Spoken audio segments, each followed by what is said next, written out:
Mes prochains invités, vous savez que le 3 décembre prochain, ici à l'église Saint-Thomas de Montmagny, il y aura un spectacle-concert de Noël.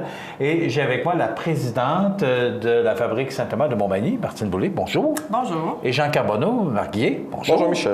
Ça va bien? Merci, oui. Jean, un personnage connu, parce qu'on le voit maintenant ici toutes les semaines.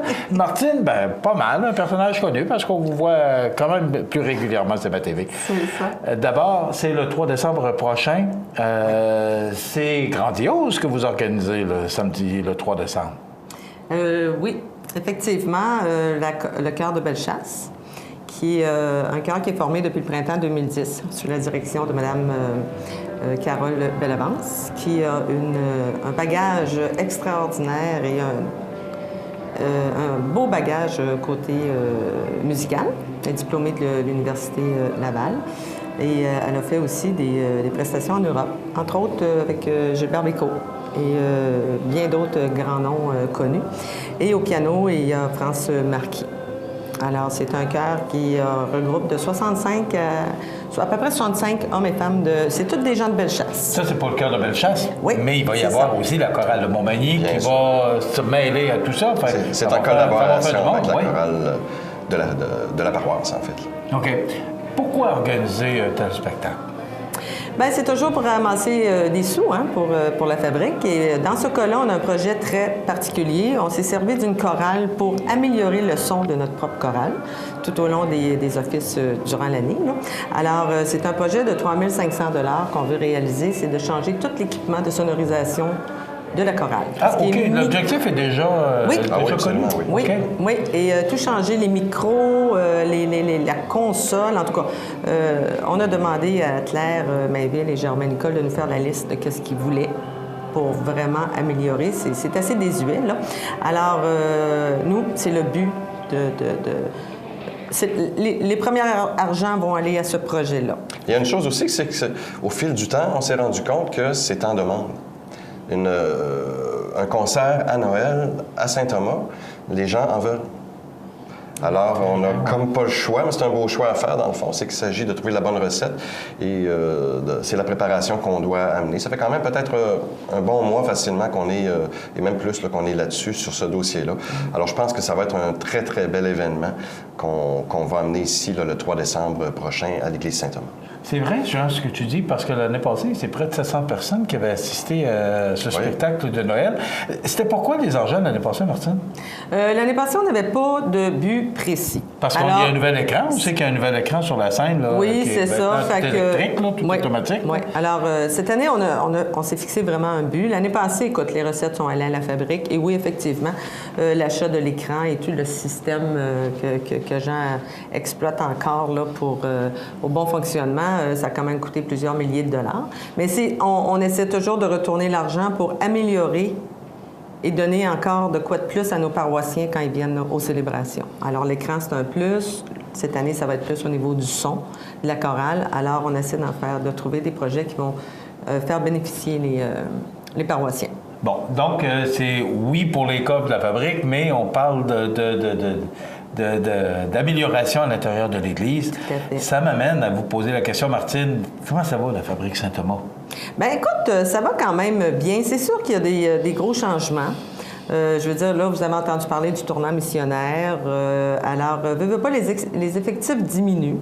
Alors, par la force des choses, il y a certains services qui sont un petit peu moins offerts aux gens. Puis il faut que les gens comprennent aussi que c'est pas un manque de vouloir, c'est plus un manque d'effectifs puis de pouvoir, là. Alors, on est appelé à des modifications, mais la base reste toujours la même, là. Tu sais, je veux dire, dans l'Église, là, je veux dire, ta foi, ta façon de pratiquer ta foi et tout. Tu sais, je veux dire, oui, tu as besoin d'une bâtisse, mais c'est quelque chose que tu fais personnellement à tous les jours aussi. Il ne faut pas que les gens oublient que c'est ça la base, là, aussi. Oui, mais s'il n'y a pas personne pour chanter ou pour célébrer, on a un problème. On a beau avoir l'acoustique, investir l'argent, de beaux écrans, mais s'il n'y a personne pour célébrer la messe, on fait quoi? Michel, tu serais surpris de savoir la quantité de personnes qui gravitent autour de la fabrique, de la paroisse, de la préparation de toutes ces célébrations-là. Moi-même, là, j'en suis quasiment bouche bée de voir tout le paquet de monde qui travaille dans l'ombre Et ça, c'est important. Puis il y en a du monde. Puis des fois, même, on pense que le monde ne va plus à la messe. Mais il s'agit d'y aller à la messe puis de constater que des jeunes, il y en a. Des très jeunes, des jeunes familles. Beaucoup de jeunes pratiquent maintenant de plus en plus. Est-ce qu'il y a un retour? C'est à souhaiter, mais moi, je le constate. Bon, regarde, je travaille pour l'écran, puis bien souvent, je me mets dans le jubé à l'arrière. Alors, j'ai une très belle vue sur l'assistance. Puis je constate qu'il y a beaucoup de jeunes. Donc, il y a beaucoup de jeunes qui fréquentent l'Église de plus en plus. Mais il faut considérer qu'en 2016, bien, on n'est pas en 1980. Puis, on a une population qui est vieillissante aussi. Donc, on perd des concitoyens, on perd des paroissiens. Puis, c'est la force des choses. C'est naturel, c'est comme ça. Alors, il faut s'adapter tout simplement. Mais je crois que l'Église n'est pas en décrépitude, comme on dit. Je vais ajouter une petite chose, Michel, à ta question. Puis je vais faire ça vite parce que quelqu'un m'expliquait un jour. Souvent, les gens. C'est encore un gros 5 minutes. Okay. Souvent, les gens ont peur qu'on perde des célébrations du dimanche pour des célébrations de la parole. Alors, ça veut dire pas d'Eucharistie. Et à un moment donné, moi aussi, je me disais, hey, ça fait des années que c'est comme ça. Et on est frileux au changement un petit peu. Hein? Et quelqu'un m'expliquait, écoute, tu vas chez toi, là, chez tes parents un dimanche soir là, pour manger à la table, et à un moment donné, tes parents te disent, écoute, on est trop vieux. On n'a plus la capacité de faire des repas de famille. Par contre, est-ce que pour autant, vous allez arrêter d'aller voir vos parents? Non. Alors, vous allez y aller pareil, ça va être différent, mais le fond va être le même. Ça va être l'échange, ça va être d'être à proximité avec les gens. C'est comme ça qu'il faut que les gens comprennent. C'est qu'à un moment donné, c'est que tu n'as plus la capacité de le faire, mais tu as le vouloir. Tu vas le faire différemment, mais la qualité et le sens vont rester le même. Alors, il faut... C'est qu'est-ce que les gens doivent assimiler. Puis je pense qu'avec le temps, ça va venir parce que c'est 4 célébrations de la parole par année pour l'instant. Alors, sur 52 dimanches, c'est quand même pas beaucoup. Mais les gens commencent tranquillement à s'y faire puis à voir que c'est des belles célébrations. Mais là, moi, ce que je comprends, Martine, c'est que financièrement, ça va quand même pas pire. Je pense qu'on se débrouille bien. On a fait un profit l'année passée. On travaille fort. On travaille fort. Oui, ça, je vous le rends, c'est vrai. Ouais. Et grâce justement au Conseil de fabrique, on réussit tant bien que mal à payer parce que, l'Église Saint-Thomas, c'est gros, c'est grand, à chauffer, à entretenir. Il y a un sacristain, il y a une équipe. Mais au-delà de ça, comment, pour vous, au Conseil de la fabrique, Martine, vous êtes présidente, avec tous ces changements, c'est pas évident parce que, vous avez le côté administratif, mais vous avez le côté pratique aussi, là, le côté de... C'est pas évident vous faites face aux deux changements, là, les finances, mais aussi la pénurie de prêtres, la pénurie de célébrants. Bien, un n'est pas sans affecter l'autre. Hein? Alors, si on coupe dans les célébrations, on coupe dans les quêtes. Si les gens ne viennent plus faire les funérailles à l'église parce qu'ils vont prendre une célébration de la parole au salon ou des choses comme ça, veut pas, la paroisse perd des revenus aussi. Alors, nous, on se concentre plus sur le côté finance, tout ça. L'équipe pastorale est là pour la suite, mais il reste qu'un ne va pas sans l'autre, là. Je veux dire, si demain matin, il ne se passe plus rien dans l'Église, c'est clair les argents ne rentreront pas. Là. Alors là, on va avoir encore de plus graves problèmes. Les payeurs de captation, comme Jean dit, c'est souvent les personnes âgées.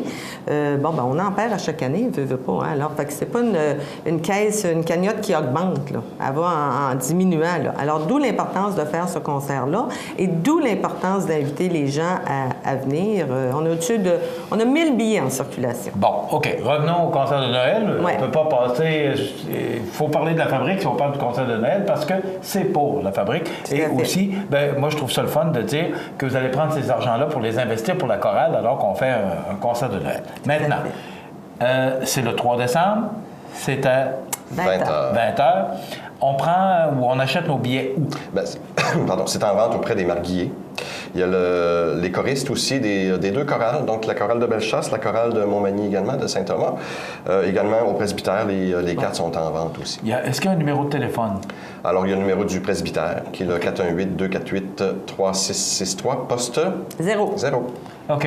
288-3663, c'est au presbytère ou encore auprès des barquilliers. C'est 20$ le billet? 20$ pour les adultes. Les 12 ans et moins, ou les moins de 12 ans, c'est-à-dire, c'est 10$. C'est à moitié. 10$. OK. Écoutez, on va en parler parce que, bon, on fait partie, on est partenaire avec cet événement-là. On va vous souhaiter beaucoup de monde. On va espérer que les gens vont participer, puis c'est aussi grandiose. Et, bon, il faut le mentionner, le Cœur de Bellechasse ne viennent pas ici pour nos beaux yeux. Il faut les payer. Alors, c'est d'autant plus important que vous soyez là, mais c'est pour une amélioration de l'Église et je salue votre geste et votre activité. Oui, et j'aimerais ajouter vite que quand, sur quelques chants, durant le concert, les deux chorales vont être ensemble. Alors, ça va être au-dessus de 100 choristes qui vont faire vraiment... Ça va vibrer dans l'Église. Là, ça va être un concert vraiment de haute gamme. Les gens du chœur, c'est des professionnels. Notre chorale, on a une super de belle chorale aussi. Alors, c'est vraiment à ne pas manquer. OK. 3 décembre, 20h, les billets 288-3663 ou encore auprès des Barguillers ou auprès de Martine, Jean et les autres.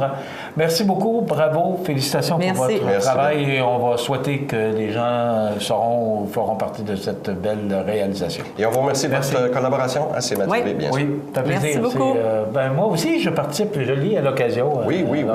Quand on me le demande, ça me fait plaisir de le faire. Alors, c'est notre façon de participer. Exact. Merci beaucoup, Martine Boulay, présidente de la Fabrique Saint-Thomas. Merci, Jean Carbonneau, qui est Marguillier à la Fabrique Saint-Thomas. Voilà, le 3 décembre, concert de Noël. Achetez vos billets tout de suite pour qu'on puisse faire un succès de cet événement. On s'arrête.